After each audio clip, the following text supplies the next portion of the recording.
Welcome back to Africa 54. I'm Vincent McCory in Washington. A Kenyan social enterprise, School for Schools, seeks to empower university students with digital tools and resources through the provision of affordable laptop computers, and it is trying to develop innovative ways to cope with COVID-19. School for Schools offers a financing plan that is bundled into student tuition fees to assist students who cannot otherwise afford the full upfront payment of a laptop. Africa 54's Paul Dio spoke to Sankei Olekenga, the CEO of School for Schools. Hello, Mr. Sankei Kenga. Welcome to Africa 54. How are you?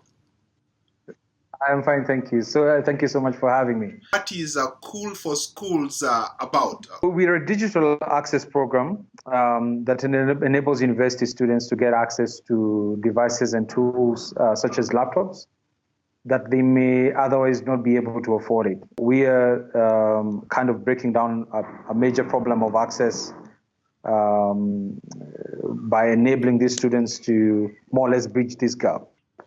How do you get these laptops? Do you have like funding? Do you use your own resources to buy these laptops for schools? If you provide this on your own, it becomes very expensive. But if you bring partners on board to solve this particular problem, it becomes much easier. We bring together manufacturers who give us subsidized devices, and that's the likes of Microsoft, Dell, Lenovo, etc. And we bring in banks, like Stanbic Bank is one of our partners here. And now the local universities who are pretty much our customers. You're able to offer these students this device almost like a loan. So it makes it cheaper for a parent to afford and pay for it over the period of time the students are in school for. Now that the schools are closed as a result of COVID-19, how has this impacted your program? It's impacted us in a big way because you can imagine now you're trying to solve a problem for students who are not in school. Like, for example, these terms repayments have become very difficult. Some of the parents who had picked up the laptop, they're just saying, you need to give us a bit of time to see how to put these resources together. And obviously that has an impact on our cash flow in some ways. We've had to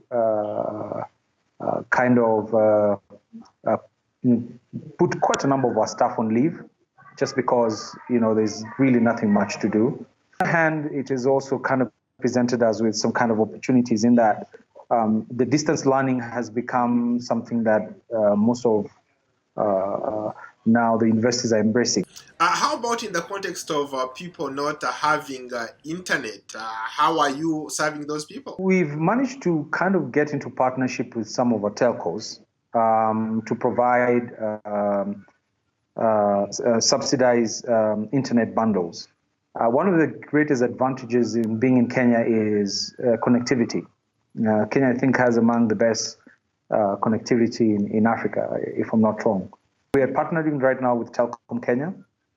And what we've done is that as opposed to the typical commercial bundle that you would buy for a certain particular price, we subsidize it for you. So that's how we've tried to bridge that gap. So I think it's kind of brought a bit of innovation in a sense, because now everybody has been forced to work in this new normal. Mr. Kenga, I love your optimism. Thank you.